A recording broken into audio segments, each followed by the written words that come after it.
Ah! So you want to play that on the Clocktower, eh? Well, I've seen many townsfolk enter and none return.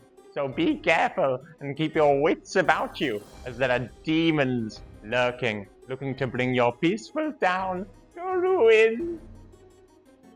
Blood in the Clocktower is like any other social deduction game, like Mafia or Werewolf, but better! I mean, when was the last time you saw a werewolf society? What do you mean furry? It's run by the storyteller, who's the game master, ensuring the game runs smoothly and fairly. Set in the village of Ravenswood Bluff, a poor but wholesome and peaceful town full of friendly townsfolk going about their day, baking bread, picking flowers, washing clothes, or getting blasted! But watch out, not all is as it seems. One of you is secretly a dastardly demon, hell-bent on raising the town to ash, killing every innocent life. Gasp! And they're not alone, as the demon has a small group of maniacal minions to help them spread chaos and fear. Well, how do I win, I hear you ask? How do I... Don't interrupt me! That depends whether you're on the side of good or evil. At the beginning of the game, you'll pull a secret token from the bag. If it's blue, then good ye be, and your goal is to find and execute the demon. And if you do, congratulations! You win and save your town from the scourge of hell.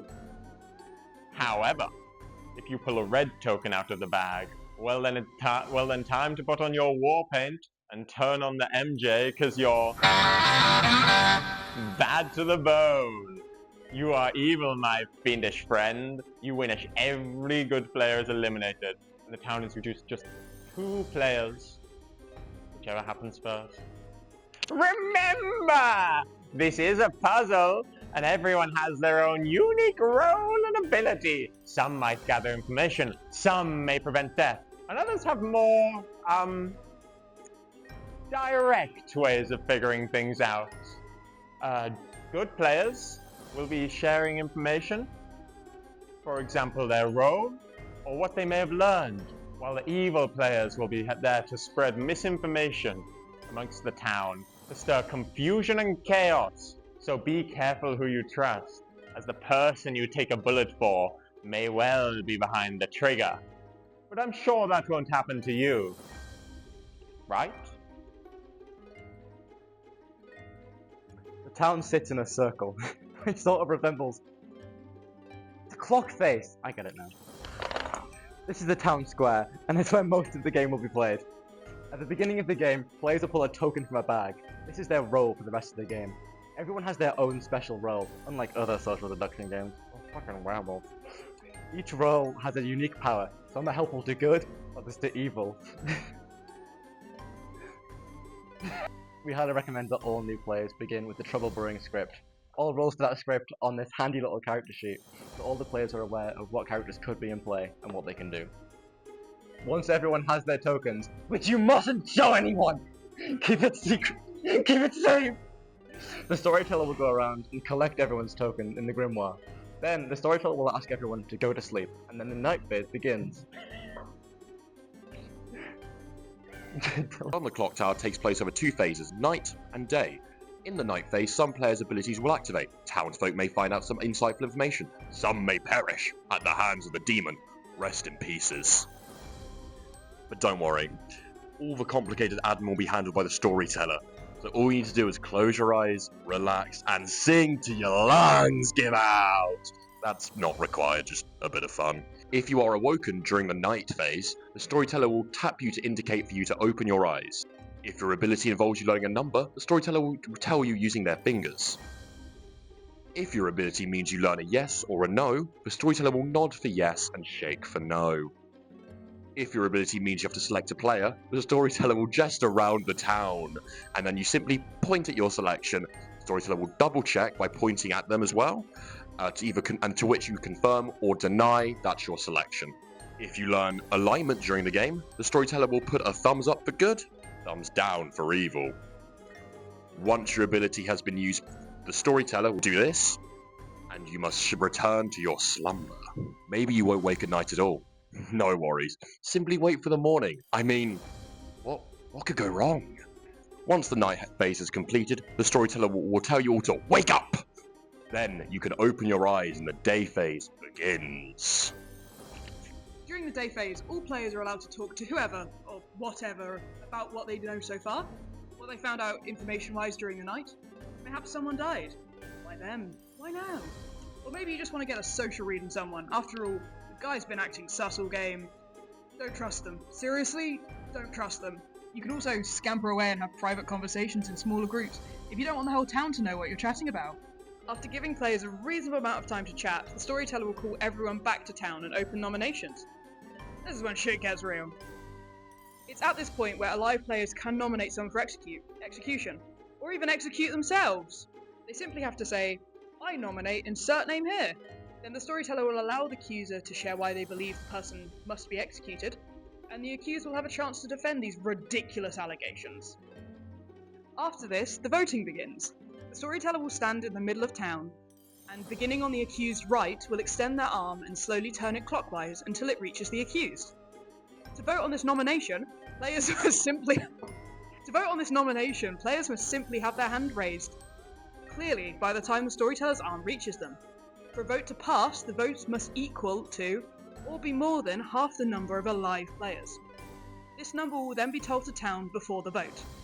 If the vote fails, then that player is safe for the rest of the day, as players can only be nominated once per day. But if it succeeds, then that player is considered on the block and about to die. If that player was the demon, then woo, goods won! But if not, or an evil win condition has been met, then the game shall continue and the storyteller will put all back to sleep, and a chaotic cycle will repeat until town sends the demon from whence it came, or evil has successfully plunged the town into darkness. But fear not death, as it is not the end. Unlike most social deduction games, dead players are still allowed to play, while some players may want to die for their powers to activate. Dead players' roles are not revealed, and they can talk freely during the game with other players, sharing what they know, who they suspect, and they can still win or lose with their team. So be careful, as here in Ravenswood Bluff, dead men can tell tales. As they are dead, their ability no longer works. They cannot nominate players for execution, but very importantly, they still get one more ghost vote for the rest of the game. They are allowed to take part in one more vote at any point during the rest of the game, but use it wisely, because when it's gone, into the abyss it goes. There's another key concept you must know when playing Clocktower, and that is drunkening and poisoning. Essentially, what this means is that a drunk or poisoned player's ability may not work, and often, how much this doesn't work is up to the storyteller's discretion. So for example, a drunk or poisoned townsfolk that gathers information at night might learn something funky and incorrect, or maybe you'll learn correct information if the storyteller believes that'll be more useful. However, roles that don't gather information and instead maybe can cause or prevent death, if they're drunk or poisoned, then their ability will never work. They don't deserve it, bloody alkies. Now, while this is a very fun and exciting social game, just remember it is still a game, and people want to have a good time, so just remember some of these rules. 1. While you are allowed to talk whenever you want, and have private or public chats, remember, be respectful. If the storyteller or another player is talking during town square, then listen to what they have to say. It may be important. Nobody wants to deal with too much talking at once. 2. Play nice. This is a game all about deception, lying, and trickery. So keep that in mind and treat others with respect. Remember, welfare is always watching.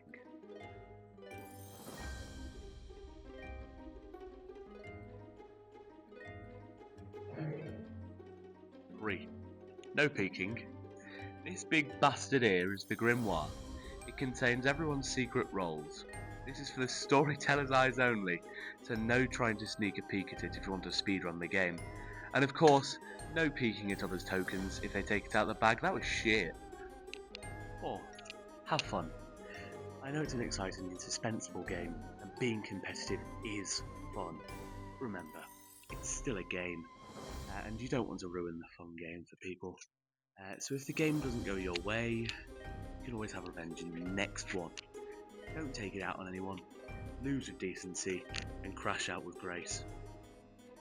And there we have it. You're ready to play Blood on the Clocktower. Now I know it may seem like an intimidating game at first glance, but don't worry, as you are in good hands. We here at Soctower are more than happy to answer any questions you may have about the game, in or out of sessions, as well as any storytellers during the game, who are there to ensure the game is fair, fun, and balanced. So good luck and have fun demon hunting.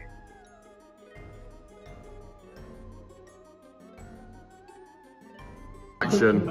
No, the demons. We're not summoning a demon! Oh no!